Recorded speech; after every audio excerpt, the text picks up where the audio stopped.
ایک دفعہ آپ صلی صحابہ کرام کے درمیان بیٹھے، ایک نجدی حضور صلی اللہ علیہ وسلم کی خدمت میں حاضر ہوا، اس کے سر کے بال کچھ بکھرے ہوئے تھے۔ صحابہ فرماتے ہیں کہ اس کی آواز میں سنائی دے رہی تھی لیکن کچھ سمجھ نہیں آ رہا تھا۔ جب وہ قریب آیا تو اس نے آپ صلی اللہ علیہ وسلم سے پوچھا، یا رسول اللہ صلی اللہ علیہ وسلم، اسلام کیا ہے؟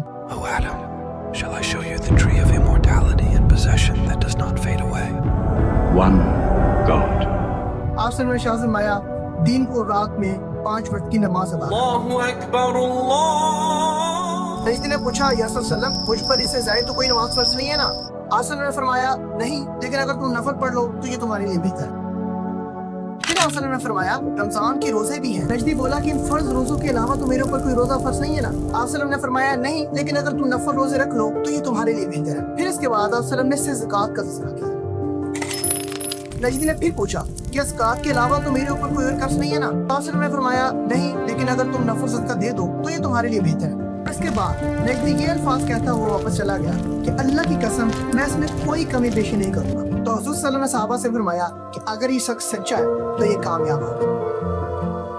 اس حدیث سے ہمیں 3 سبق ملتے ہیں۔ نمبر 1، نماز اسلام کی بنیاد ہے۔ دیکھو، اگر تم اسلام کو فالو کرنا چاہتے ہو تو 5 وقت کی نماز پڑھو، کیونکہ آپ صلی اللہ علیہ وسلم نے اسلام کی سب سے پہلی تعریف 5 وقت کی نماز پڑھنا بتائی ہے۔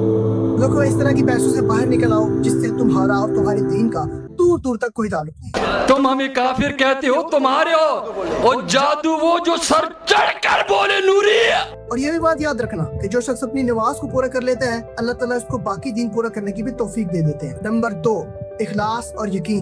دیکھو، اگر تم اس نجدی کی طرح کم عمل کرنے کی بھی استطاعت رکھتے ہو تو کم عمل کرو، لیکن یہ ہے کہ تمہارا یقین اور اخلاص اس نجدی کی طرح ہونا چاہیے۔ اور اگر تم اخلاص اور یقین سے کم عمل بھی کرو گے تو تم ضرور اللہ کی محبت کو پالو گے۔